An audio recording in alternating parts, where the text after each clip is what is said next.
So we're looking at Africa from the 11th to 18th centuries. We see the rise of monarchs in Africa, and we're talking about a much larger number. Not that there weren't monarchs before, but we tend to see more of them in this period. We see an increase in Christian and Muslim activity, and of course we see the development of Portuguese European trade routes, primarily along the western coast of Africa. And as they do this, they're setting up these little trade colonies where the native peoples can bring goods in and trade with the Portuguese sailors. But we're starting with Ile-Ife, which is the cradle of Yoruba civilization. And what we're going to look at is actually a depiction of the king. And we're looking at the piece on the right, the full-sized figure here. The piece on the left is here for detail, so you get a sense of the detail of the face. It's very similar between the two, but there are no detail images of the face of the piece that we're looking at. Now, this is cast in zinc brass, so a high zinc content brass. And it's exceptional due to the naturalism in the face as well as the naturalism in the body itself. We'll get to the proportions in a minute, but the naturalism, the detail that goes into this looks like this could almost be a portrait of someone very specific. The hands and feet, the hardest parts of the body to depict in sculpture or two-dimensional art, drawing, and painting, are really well represented here. The face is very well represented. So very naturalistic.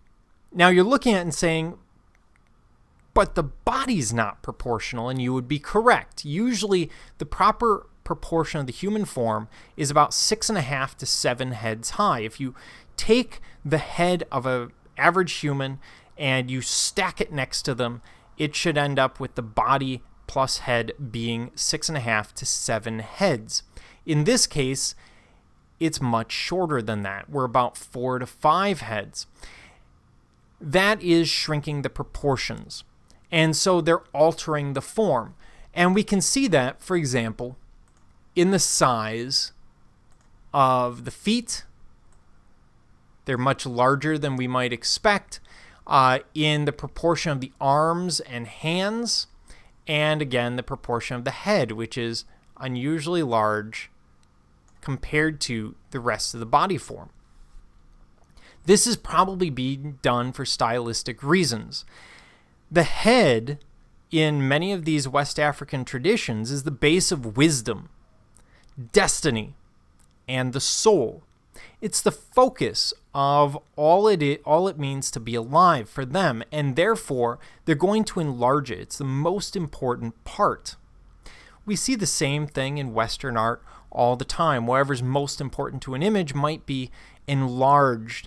It may not be enlarged to this extent, but we still do the same thing. The costume and beads indicate a sacred ruler, so someone with some divine power behind them, not someone who is simply king on a political basis. And when we look at the detail, the face is covered in these stripes. That is stylization. That is giving us a sense of someone who is sacred as opposed to a portrait of an average person. We're always doing this in art. We're always looking at images of someone important, and the artist needs to show that this is not the average person, that this is someone unusual, someone very different. So we see the striping, for example, on the face.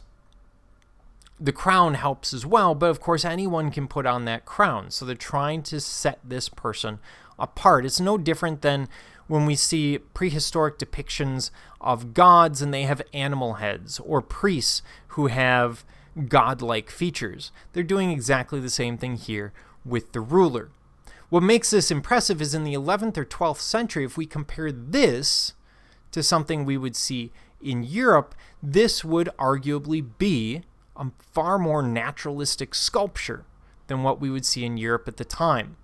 However, in Asia, you would see something very similar, something very, very naturalistic, especially in China and Japan at the time. So it does fit into this larger worldview of art.